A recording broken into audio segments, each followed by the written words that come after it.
नमस्कार investors, welcome to my channel SB stocks. मैं हूं आपका award winning sub broker Sumit Bhardwaj from Motilal Oswal. तो आज हम इस वीडियो में डिस्कस करेंगे ईज़ माय ट्रिप प्लानर्स, मतलब प्रॉपर नाम है easy trip planners. Official website जो पब्लिकली अवेलेबल है उसका शायद नाम है ईज़ माय ट्रिप। ठीक है जी। अ, सबसे पहली बात, अगर आप इस कंपनी में इन्वेस्टर हो तो आप अकेले नहीं हो, आपके साथ हैं 10,79,322 करोड़ नंबर ऑफ इन्वेस्टर्स।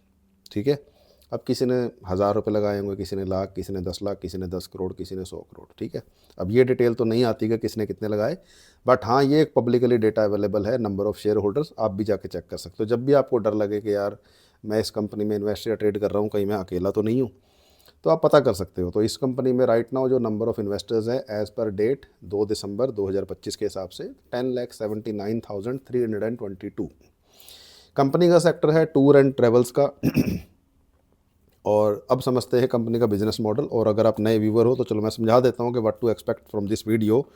सबसे पहले हम डिस्कस करेंगे बिजनेस मॉडल कंपनी का, मार्केट शेयर है कि नहीं है, यूएसपी है कि नहीं है, फिर सेक्टर क्या है, सेक्टर के अंदर कितनी कंपनीज़ हैं, फिर उसके दौरान क्या ये मेरी स्ट्रेटजी में आती है कि I am investing in this company और नॉट, और वेदर इस सेक्टर के अंदर मैं इन्वेस्ट या ट्रेड कर रहा हूँ कि नहीं कर रहा हूँ, है ना, या ट्रेडिंग इन्वेस्टिंग साइकोलॉजी क्या रहती है।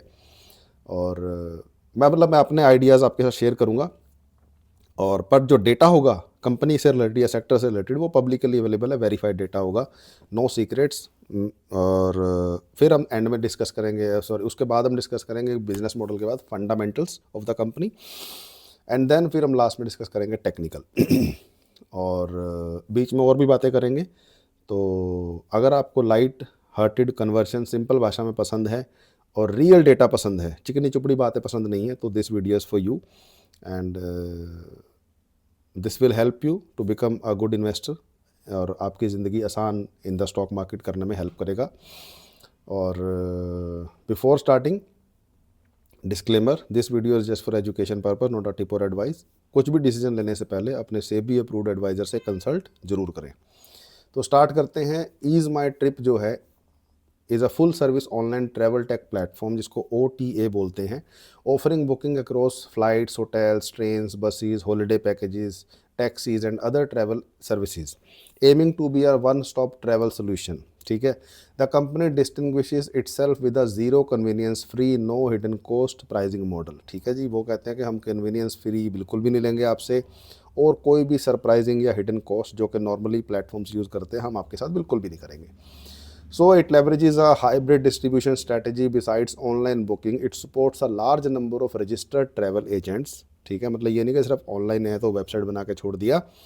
72,000 से ज़्यादा ट्रैवल एजेंट इनके लिए काम करते हैं पूरे इंडिया में, to reach the customer specifically in the tier 2 and tier 3 cities. क्योंकि जो मेट्रो सिटीज़ है वहाँ पे तो चलो ऑनलाइन स्पेस में लोग काफ़ी एक्टिव हो चुके हैं, बट टायर 2 और टायर 3 और टायर 4 में तो अभी दिल्ली दूर है।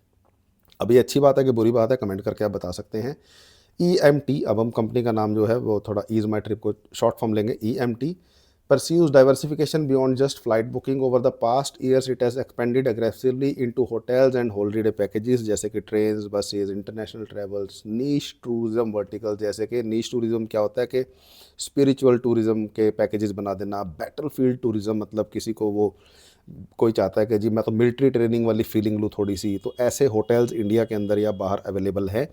ऐसे हॉलीडेज़ भी होती है, मतलब लोग सिर्फ मेडिटेशन करने नहीं जाते, भगवान के दर्शन करने नहीं जाते, जिसका जैसे वो, कई लोग पार्टी करना चाहते हैं, कई लोग क्रूज़ पे पार्टी करना चाहते हैं।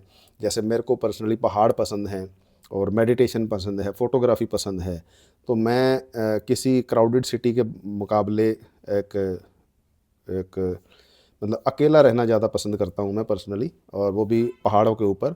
तो ऐसा कुछ मेरे लिए फिट बैठ सकता है। सबके अपने अपने गोल्स हैं, तो ये भी उनके लिए भी नीश पैकेजेस बनाते हैं। तो spiritual tourism, battlefield tourism, corporate, किसी को कंपनी को, मान लो कोई कंपनी चाहती है कि जी हम पूरी टीम को अपनी को घुमा के लाएं, तो उसके लिए पैकेजेस बनाते हैं। Mobility and allied services aiming to capture evolving consumer demand. ठीक है। अब मार्केट पोजीशन, शेयर्स और रीच की बात करें तो ease my trip serves over 30 million customers globally, not just in India. The company has partnered with 400 plus domestic and international airlines. ठीक है, 400 से ज़्यादा डोमेस्टिक और इंटरनेशनल एयरलाइंस है, मतलब इंडिया की तो मेरे ख्याल से 3-4 ही हुई डोमेस्टिक लेवल पे, इंटरनेशनल पे ज़्यादा हो सकती हैं। और it offers access to a hotel inventory of 2.9 million properties worldwide. Very good. तो it has travel agent base of worldwide, वो मैंने आपको पहले बताई दिया, उसको दोबारा रिपीट करने की ज़रूरत नहीं है। तो ये हो गया, ये हो गया। इसके अलावा मेरे ख्याल से हमें कोई भी डेटा यहाँ से नहीं जानना है। तो अब स्ट्रेंथ वो ये है, अब स्ट्रेंथ और रिस्क की बात कर लेते हैं फटाफट थोड़े लेवल पे। कि स्ट्रेंथ है कि ब्रॉड डाइवर्सिफाइड मोटल्स हैं, जैसे कि flights, hotels, buses, trains, holiday packages, international expenses. तो डिपेंडेंसी ऑन वन सेगमेंट कम हो जाता है कि भी ठीक है, फ़्लाइट से नहीं आया तो बस से आएगा, बस से नहीं आ गया तो ट्रेन से आएगा, ट्रैवलिंग से नहीं आएगा तो होटल से आ जाएगा, है ना। तो कुछ ना कुछ डाइवर्सिफाई इन्होंने कर रखा है। जैसे कि मैं अक्सर बोलता हूँ कि अपना पोर्टफोलियो डाइवर्सिफाई करें, सारा पैसा एक स्टॉक में, एक सेक्टर में ना लगाएं, क्योंकि कितना ही अच्छी कंपनी हो, ऊपर नीचे तो होता रहेगा, चाहे वो प्राइस हो, चाहे वो नेट इनकम हो। ठीक है।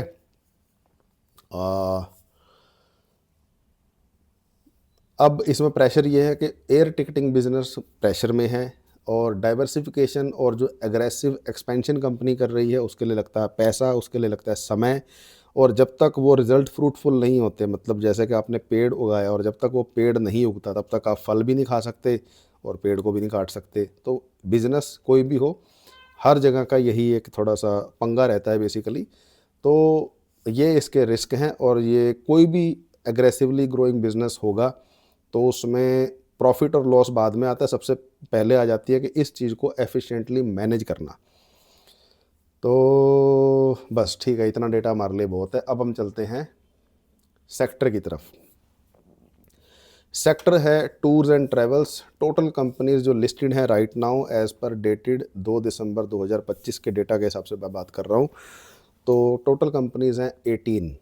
ठीक है, जिसमें अगर हम मार्केट कैप के हिसाब से देखें तो लार्ज कैप एक भी कंपनी नहीं है, मतलब पूरे सेक्टर के पास पोटेंशियल है कि वो लार्ज कैप बन सकता है। मिड कैप एक भी कंपनी नहीं है, मतलब पूरे सेक्टर के पास पोटेंशियल है कि वो मिड कैप बन सकता है। सारी की सारी जो 18 की 18 कंपनीज हैं वो स्मॉल कैप है, जिसमें सबसे बड़ी कंपनी है TBO tech with a market cap of 17,584। जो ईज माई ट्रिप है वो आती है 4th नंबर पे with a market cap of 2,585 crore rupees. Current price चल रहा है 8 रुपये पर।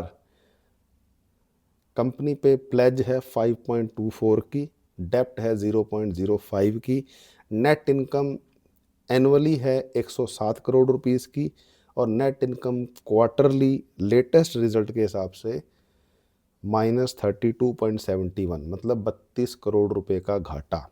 स्टॉक प्राइस की बात करें तो 50% डिस्काउंट में अवेलेबल है, या सिंपल भाषा में कहो तो 50% नीचे गिरा हुआ है।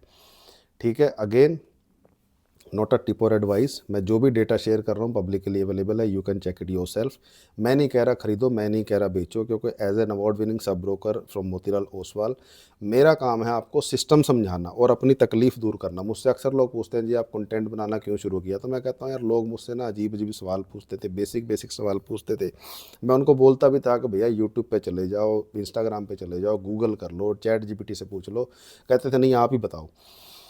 तो फिर मैंने कहा यार अब मैं एक एक को फ़ोन पे समझाता था तो मेरा टाइम बड़ा वेस्ट होता था, तो मैंने इसलिए कंटेंट बनाना शुरू कर दिया। अब मुझसे कोई पूछता है जी इस बारे में आपकी क्या राय है, तो मैं उसको सीधा बोलता हूँ कि या तो मेरे चैनल पे जाके देख ले, नहीं तो मैं टीम को बोलता हूँ उसको लिंक भेज देते हैं कि ले भाई मेरी आवाज़, मेरी शक्ल देख लो, मेरा व्यू।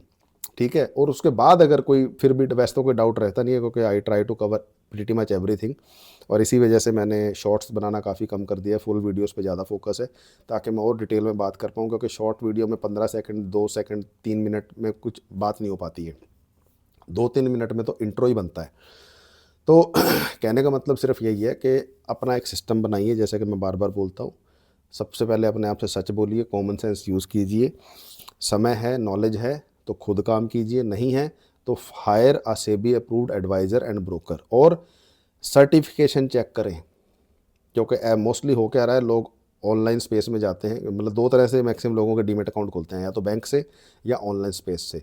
बैंक में जाकर खुले तो चलो कोई बात नहीं, सब कुछ वेरीफाइड है, बट ऑनलाइन स्पेस में किसी की कोई वेरिफिकेशन है ही नहीं है। आपने अभी बॉम्बे का केस सुना होगा, एक अंकल का 4 साल तक ब्रोकर था कोई नकली, बेवकूफ़ बनाता रहा, है ना। अल्टीमेटली क्या हुआ, 80 करोड़ का घाटा हुआ उनका। तो अब इसमें गलती किसकी है, अंकल की। अब देखो एज अच्छी है, वो एक रिस्पेक्ट है, नुकसान हुआ उसके लिए भी हमारा दर्द है, पर यार कॉमन सेंस किसको यूज़ करनी है, कॉमन सेंस यूज़ करो ना। अगला तो कहेगा मैं शाहरुख खान हूँ, वेरीफाई तो करो सच बोल रहा है कि झूठ बोल रहा है ना। अब जैसे मैं ओपनली बोलता हूँ कि भैया मैं जो बातें बोल रहा हूँ सारी वेरीफाई कर लो।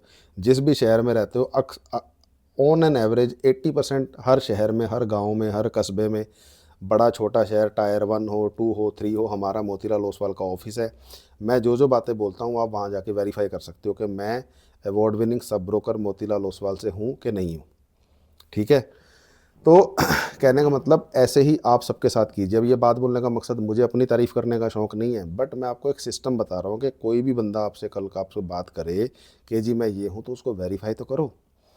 तो coming back to ease my trip, small cap companies हैं 18 की 18, 4th नंबर की कंपनी है in terms of market cap, pledge भी है, डेप्ट भी है, क्वार्टरली घाटा भी है, एक साल घाटा भी है, फिर भी 10 लाख से ज़्यादा लोगों ने इसमें इन्वेस्ट कर रखा है। तो जानते हैं क्यों, क्योंकि अभी तक तो उस क्यों का जवाब मिला नहीं है। अब अगर आप मेरी बात पूछो तो चलो जी मैं लगाता हूँ अपना फ़िल्टर नंबर 1, तो 18 में से कंपनीज रह गई 17, क्योंकि मैक्सिमम लोग कमेंट करके बताते हैं कि सर आप ये भी बता दिया करो कि आप इन्वेस्ट या ट्रेड कर रहे हो कि नहीं कर रहे हो।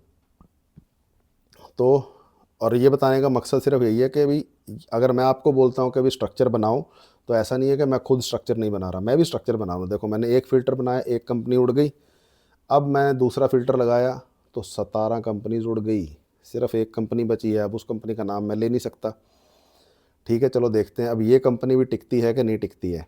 अब लगाते हैं हम तीसरा फ़िल्टर, तीसरा फ़िल्टर लगाया, चलो कंपनी टिकी हुई है। 4th फ़िल्टर लगाया, कंपनी टिकी हुई है। अब ये हो गए फंडामेंटल्स के हिसाब से, मतलब ये जो कंपनी टिकी हुई है इसका मैं नाम नहीं बताऊंगा आपको, या मैं कह लो बता नहीं सकता क्योंकि वो टिप और एडवाइस हो जाएगी। और अच्छी बात है कि यूट्यूब और सेबी इस चीज़ को अलाउ नहीं करती, क्योंकि साला स्कैमर्स इतने हैं, सॉरी फॉर माई लैंग्वेज, कि चीटिंग्स बहुत ज़्यादा हो रहे हैं, फ्रॉड्स बहुत ज़्यादा हो रहे हैं। तो उससे बचने का तरीका यही है कि एक स्टैंडर्ड रूल बना दिया जाए, बल्कि मैं तो कहूँगा एक रूल ऐसा आना चाहिए कि जब तक बंदा कोई सर्टिफिकेट अपलोड नहीं करता, मान लो कोई डॉक्टरी की बात कर रहा है तो अपना MBBS का वो करे, लॉ का कोई कर रहा है तो LLB का अपना वो दिखाए, ऐसे फाइनेंस के भी कुछ सर्टिफिकेशंस होनी चाहिए, चाहे वो सेबी के रजिस्ट्रेशन हो या जैसे हमारा रजिस्ट्रेशन है। वो सारी चीज़ें अपलोड होंगी तो ही बंदा कंटेंट बना पाएगा। जिस दिन ये हो गया ना, मैं कहता हूँ मज़ा आ जाएगा। तो चलो कहने का मतलब पूरे सेक्टर में एक कंपनी है जो फंडामेंटली तो चलो हमारे उसमें आ गई कि चलो हम देख सकते हैं, जिसमें बेसिक जो 2 फिल्टर्स मैं बता देता हूँ वो है कि प्लेज और डेप्ट नहीं होनी चाहिए। मतलब मेरे को वो कंपनी चाहिए ही नहीं जिसमें डेप्ट और प्लेज हो। मेरे को वो कहानी सुननी ही नहीं है कि जी डेप्ट ज़रूरी होता है, प्लेज ज़रूरी होता है, ऐसे हो जाएगा वैसे हो जाएगा, मेरे को नहीं चाहिए। मेरे को ज़िंदगी में उधार चाहिए ही नहीं, मतलब पर्सनल लाइफ हो उसमें भी नहीं चाहिए और कंपनी हो उसमें भी नहीं चाहिए। बड़ा सिंपल लॉजिक है अपना। अब हम लगाते हैं मोमेंटम वाला फ़िल्टर, तो देखते हैं क्या ये टिक पाती है, नहीं टिक पाती है। मतलब पूरे के पूरे सेक्टर में एक भी कंपनी नहीं है जो मेरे क्राइटेरिया में फिट आए, मेरी स्ट्रैटेजी में फिट आए। तो क्या ज़रूरत है, 5,000 कंपनीज़ है भाई, और ढूंढ लो। तो ये बात करने का मकसद सिर्फ ये है कि मैं आपको ये नहीं बता रहा कि देखो मैं ये हूँ मैं वो हूँ, नहीं। मैं आपको ये कह रहा हूँ कि अपना एक सिस्टम बनाओ, क्योंकि पैसा या कोई भी काम है दुनिया का, चाहे आपको जिम जाना है, चाहे आपको सिंगिंग करनी है, चाहे आपको पॉलिटिशियन बनना है, एक्टर बनना है, बिजनेसमैन बनना है। मैं कहता हूँ आपके शहर में अगर कोई बंदा गोलगप्पे भी बेच रहा है ना 10 15 20 साल से, और वो करोड़पति बन गया गोलगप्पे बेच के, मैं लिख के दे सकता हूँ उसमें स्ट्रैटेजी होगी। क्योंकि गोलगप्पे वाले तो हज़ारों होंगे आपके शहर में, पर वो एक ही बंदे के पास लाइन क्यों लगती है? स्ट्रैटेजी, डिसिप्लिन, कुछ तो यूएसपी होगी ना उसकी। अब बोलोगे जी टेस्ट अच्छा है, अब वो टेस्ट के पीछे भी कुछ तो सीक्रेट होगा। तो ऐसे ही आपको अपना सीक्रेट सॉस तैयार करनी है, चाहे वो आप खुद करें, चाहे वो आपका एडवाइज़र, फंड मैनेजर, जो भी जिस पे भी आप जैसे भी आप काम करना चाहो, पर एक सिस्टम बनाओ। अब बात करते हैं फाइनेंशियल रेशोज़ की। तो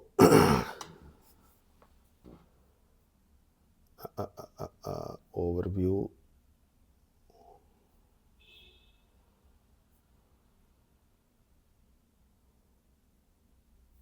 एक सेकंड।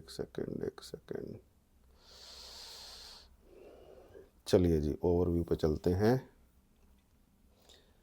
रिटर्न ऑन इक्विटी है 14%, 14.90। रिटर्न ऑन एसेट्स है 9.30। EPS is 0.05।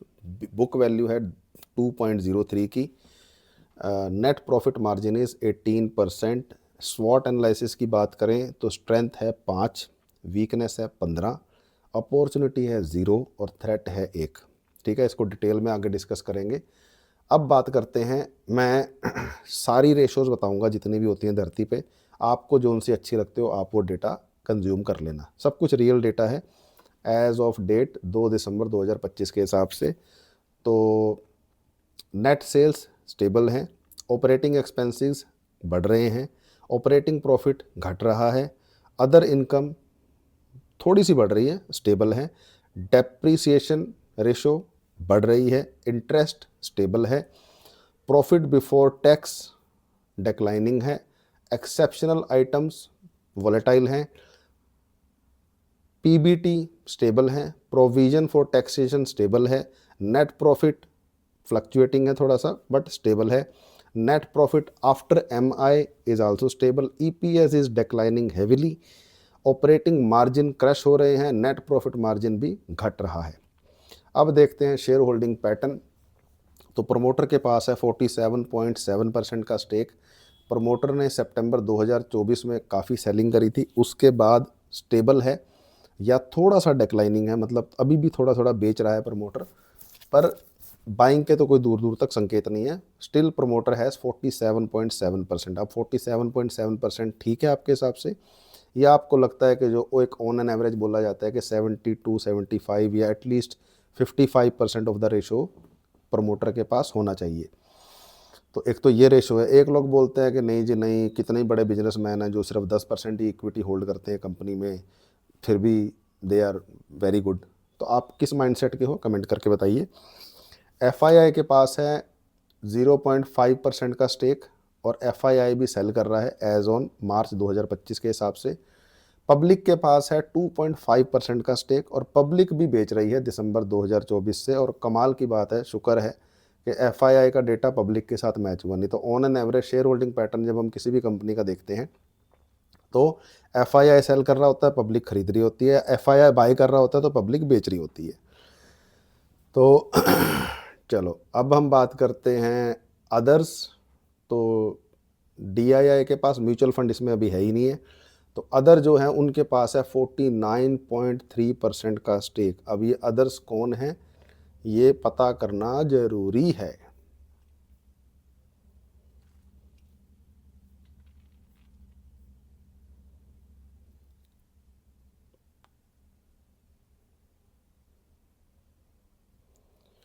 तो प्रमोटर्स की बात करें तो 3 प्रमोटर्स हैं, रिकांत पिट्टी, निशांत पिट्टी एंड प्रशांत पिट्टी। रिकांत पिट्टी जी के पास है 91.73 करोड़ शेयर्स, निशांत पिट्टी जी के पास है 45.37 करोड़ शेयर्स, प्रशांत पिट्टी जी के पास है 36.47 करोड़ शेयर्स। सबसे ज़्यादा होल्डिंग जो है 25.22% की आउट ऑफ दैट 47 इज़ रिकांत पिट्टी जी की है। नॉन प्रमोटर की बात करें तो LIC इंश्योरेंस के पास है 8,36,000 शेयर्स, होल्डिंग 2.30%। फिर HUF है, बॉडीज कॉरपोरेट है, क्लियरिंग मेंबर्स हैं, ट्रस्ट हैं। तो ये अलग अलग चीज़ें हैं। अब कुछ लोगों को लग रहा होगा इस डेटा की क्या ज़रूरत है। ठीक है भैया, नहीं पसंद आपको लग रहा है तो मत सुनो, बट ज़रूरत है। अब बात करते हैं डिटेल्ड स्वॉट एनालिसिस की। तो PE रेशो इज़ 176.26। ठीक है जी। बुक वैल्यू है 3.59। अब समझदार को इशारा काफ़ी है कि PE रेशो और बुक वैल्यू का क्या कंपैरिजन होता है। RSI 70.53 के आसपास है, net profit margin is 18.27। Threat की बात करें तो रेड फ्लैग है, firms linked to ongoing regulatory investigations and legal cases. ठीक है, कंपनी के ऊपर थोड़े बहुत लीगल केसेस चल रहे हैं, ये मैं नहीं कह रहा, डेटा कह रहा है, पब्लिक डेटा है, यू कैन चेक। अपॉर्चुनिटी की बात करें तो एक भी नहीं है। वीकनेस हैं कितनी मैंने बोली थी, 15। तो 15 वीकनेस ये है कि promoter increased pledge quarter on quarter, भी हर क्वार्टर प्रोमोटर जो है अपनी प्लेज बढ़ा रहा है। न्यू 52 वीक लो टच किया है कंपनी ने। Inefficient use of capital to generate profit, return on capital employed declining from past 2 years, inefficient use of assets to generate profits, मतलब return on assets declining from past 2 years, degrowth in quarterly revenue and profit in recent quarterly results, जो मैंने आपको बता ही दिया है कि कितने करोड़ का घाटा है क्वार्टरली रिजल्ट्स में। Declining net cash flow, company is not able to generate net cash, fall in quarterly revenue and net profit at year on year level, increasing trend in non core income, मतलब जो इनका main धंधा है वहाँ से पैसे नहीं आ रहे हैं, दूसरी जगह से आ रहे हैं। Companies with growing cost year on year for long term projects, ठीक है। हाई पीई इज एट, आपको मैंने बता ही दिया था। Inefficient use of shareholder funds, मतलब return on equity declining from past 2 years, degrowth in revenue and profit, declining profits every quarter for past 3 quarters, major fall in TTM net profit. अब TTM net profit क्या होता है आप चाहते हो तो ये एक अपने आप में समुंदर है, चाहते हो तो अलग वीडियो बना देंगे कमेंट करोगे तो।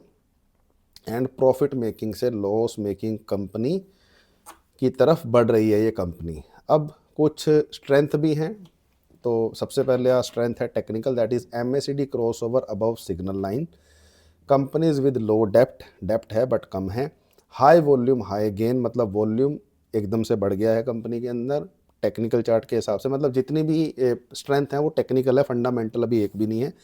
पॉजिटिव ब्रेकआउट हुआ है, थर्ड रेजिस्टेंस कंपनी ने ब्रेक किया है, वो बोमियम चार्ट पे जाकर भी देखेंगे। RSI indicating price strength. तो ये सारी चीज़ें थी, बेसिक बिजनेस मॉडल हमने कवर किया, फंडामेंटल रेशियोज कवर करे।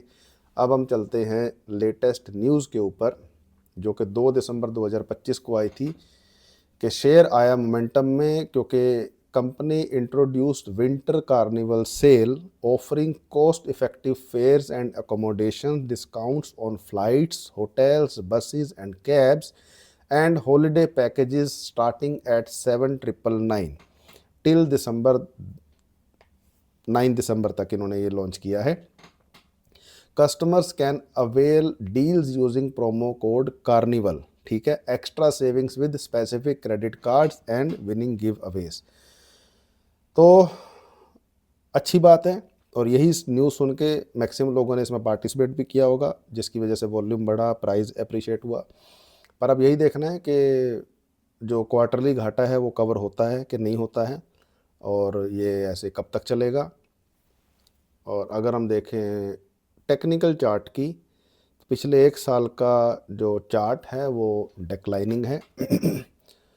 52 वीक हाई है 18 रुपये, और करंट लोएस्ट चला गया था ये 7 रुपये, और करंट प्राइस चल रहा है 8.55। SMA 200 का जो प्राइस है वो है 10 रुपये 19 पैसे का, और वॉल्यूम ओके है। MACD जैसा कि हमें पता चला वो हमें यहाँ दिख रहा है कि वहाँ पे क्रॉस ओवर बना है। अब जो लोग MACD पे ट्रेड कर सकते हैं वो अपना देख सकते हैं कैसे डिसीजन लेना है। RSI 70 पे है, मतलब RSI का मतलब ये माना जाता है कि 50-55 मतलब गुड जोन, 85 मतलब ओवरबोर्ड जोन। तो अभी ओवरबोर्ड जोन में नहीं पहुंचा है प्राइस, बट डिक्लाइनिंग है। अब इससे ज़्यादा मैं क्या बोलूँ यार, बोलने को बहुत सारी चीज़ें हैं बट मैं बोल नहीं सकता यहाँ पे, और मैं बोलना चाहता भी नहीं, क्योंकि उस चीज़ का गलत इम्पैक्ट जाता है। और बस ठीक है, मतलब मेरे हिसाब से तो भाई मैंने बिज़नेस मॉडल, फंडामेंटल्स, चार्ट सारा कुछ डिसीजन कर लिया, अपना भी बता दिया कि मैं क्यों इस सेक्टर से ही दूर हूँ। कंपनी की बात ही नहीं है, इसका मतलब मैं ये नहीं कह रहा कि इसमें बेचो या ना बेचो, ख़रीदो या ना ख़रीदो, मैं कुछ नहीं कह रहा। मेरा एम्फेसाइज ये सारी बातें करने का सिर्फ एक रहता है कि सिस्टम बनाओ, भी ट्रेडर हो तो रिस्क टू रिवॉर्ड रेशो बनाओ, स्ट्रेटजी बनाओ, इन्वेस्टर हो तो एलोकेशन, किस कंपनी में 2 रुपये लगाने हैं, किस में 20 रुपये लगाने हैं, किस में 10 रुपये लगाने हैं, किस में 5 रुपये लगाने हैं, वो कैसे डिसाइड करोगे। अब वो डिसाइड करने के तरीके मार्केट कैप के हिसाब से भी हो सकते हैं, आपकी अपनी सोच के हिसाब से भी हो सकते हैं, सेक्टर स्पेसिफिक पोर्टफोलियो है तो अलग स्ट्रेटजीज़ होंगी, बट अल्टीमेटली 4 ही बातें what to buy, when to buy, how much to buy, when to sell. भी क्या खरीदना है, कब खरीदना है, कितना खरीदना है और कब बेचना है। चाहे ट्रेडर हो चाहे इन्वेस्टर हो, ये आपको लिखना ही पड़ेगा। ठीक है। अब वो क्या ट्रिगर्स हो सकते हैं, कॉमन सेंस वाला ट्रिगर, कि मान लो जी मैं शेविंग कर रहा हूँ, तो जब तक मैं एक कंपनी का शेविंग ब्लेड यूज़ कर रहा हूँ, एक कंपनी की गाड़ी चला रहा हूँ खुद पर्सनली, तब तक मैं जी इस कंपनी का शेयर होल्ड करूँगा। एक रीज़न हो गया। दूसरा, जैसे मान लो यही है कि अगर मैं मान लो इनकी बाई चांस सर्विसेज यूज़ करता हूँ कि जी हॉलीडे जाना है तो मैं इस कंपनी की कंपनीज यूज़ करूँगा and I am a happy customer. अगर मैं हूँ तो, मैं ही नहीं कह रहा मैं हूँ, तो मैं ऐसा कर सकता हूँ। फिर ट्रिगर्स आ जाते हैं फंडामेंटल्स, जिसमें हम net profit, EPS, quarterly net profits, market cap, return on equity, return on assets, return on capital employed, इनमें से किसी एक के ऊपर डिसीजन लेते हैं कि भी रिटर्न ऑन कैपिटल एम्प्लॉयड बढ़ गया तो मैं ख़रीद लूँगा, नेट प्रॉफिट बढ़ गया तो मैं ख़रीद लूँगा, नहीं बढ़ा तो मैं बेच दूँगा, या अगर इतने का घाटा हो गया तो मैं बेच दूँगा। अब या टेक्निकल क्या आ जाता है कि जी SMA 200 से क्रॉस हो गया तो मैं ख़रीद लूँगा, SMA 200 से नीचे चला गया तो मैं बेच दूँगा, SMA 50 को क्रॉस कर गया प्राइस तो मैं ख़रीद लूँगा, SMA 50 के नीचे चला गया तो मैं बेच दूँगा, या MACD का गोल्डन क्रॉस हो गया तो मैं ख़रीद लूँगा ऊपर की तरफ, अगर MACD का क्रॉस ओवर हुआ नीचे की तरफ तो मैं बेच दूँगा। RSI के ऊपर डिसीजन लेना है कि जी अगर ओवर सोल्ड जोन में है तो मैं ख़रीद लूँगा, ओवर बॉट जोन में है तो बेच दूँगा। तो कहने का मतलब कुछ तो डिसीजन लेना ही पड़ेगा ना। और अगर टेक्निकल कर रहे हो तो उसमें एक चीज़ सबसे पहले आ जाती है कि 5 मिनट का टाइम फ्रेम देखोगे, 1 घंटे का देखोगे, 4 घंटे का देखोगे, 1 दिन का देखोगे, 1 वीक का देखोगे, 1 मंथ का देखोगे, क्योंकि वो तो डिसाइड करना ही पड़ेगा। क्योंकि same chart, same company, time frame change करने से चेंज हो जाता है। अभी जैसे मैं ये RSI बता रहा हूँ आपको 70.66 का ईज माई ट्रिप का, यही मैं कर देता हूँ 4 आवर वाली कैंडल, तो ये RSI हो जाता है 78। ठीक है, प्राइस निकल जाता है बोलिंजर बैंड से बाहर। अब यही मैं कर देता हूँ 1 आवर पे, तो RSI हो जाता है 91.48। ठीक है। अब इसका मतलब क्या है, वो तो मैं अब अलग से एक वीडियो बनाना RSI के ऊपर पड़ेगा। अब इसको मैं मान लो इंट्राडे पे आ जाता हूँ 5 मिनट पे, तो RSI पहुँच जाता है 67, और MACD डिक्लाइनिंग हो जाता है, क्योंकि इंट्राडे में तो कितनी बार ऊपर नीचे होती है प्राइस। तो ये इसीलिए मैं आपको बोलता हूँ कि अपना एक सिस्टम बनाओ, टेक्निकल हो तो सबसे पहले टाइम फ्रेम नोट करो, और अगर 5 मिनट पे एंट्री कर रहे हो तो एग्जिट भी 5 मिनट पे करना है, 1 घंटा पे एंट्री कर रहे हो तो एग्जिट भी 1 आवर पे करना है। ऐसा नहीं, कभी भी नहीं करना चाहिए या कभी भी नहीं होगा कि जी अगर आप टेक्निकल चार्ट कर रहे हो तो 5 मिनट पे एंट्री कर ली, एग्जिट का डिसीजन ले लिया 1 डे कैंडल पे या 4 आवर पे, और फंडामेंटल कर रहे हो तो एंट्री कर लिया आपने क्वार्टरली रिजल्ट पे, और एग्जिट का डिसीजन ले रहे हो, कोई न्यूज़ आ गई, पैनिक हो गए, तो किसका नुकसान होगा, आपका ही होगा भाई। तो इसीलिए अपना एक सिस्टम बनाओ, और ये सिस्टम बनाने के लिए नॉलेज नहीं है, समय नहीं है, पेशेंस नहीं है, माइंडसेट नहीं है, but still you want to participate in the market, तो hire a SEBI approved adviser. What is the rocket science, बस उसको वेरीफाई करो कि आपका ब्रोकर, आपका एडवाइज़र वेरीफाइड है कि नहीं है, उसका ट्रैक रिकॉर्ड क्या बोलता है, लोगों ने उसके बारे में क्या बोला है। ठीक है, ये सारी चीज़ें आपको पब्लिकली अवेलेबल हैं। तो अगेन मेरा सिर्फ यही है कि जल्दबाजी मत करो, अपने आप से सच बोलो और शांति के साथ रहो। तो this was all about ease my trip. Disclaimer फिर से कि this video is just for education purpose, not a tip और एडवाइस। मैं नहीं कह रहा खरीदो, मैं नहीं कह रहा बेचो, अपना डिसीजन लो, काम आता है तो खुद डिसीजन लो, नहीं आता है तो अपना एडवाइज़र और अपने ब्रोकर से पूछ कर डिसीजन लो जो कि सेबी अप्रूव्ड हो। नेक्स्ट वीडियो किसके ऊपर बनाना चाहिए कमेंट करके बताओ। नए व्यूअर हो तो सब्सक्राइब कर लें चैनल को, और भी अगर आपके कोई डाउट्स हैं, डिस्कस करना चाहते हो, कन्फ्यूजन है, तो you can comment. Thank you, see you in the next video, take care.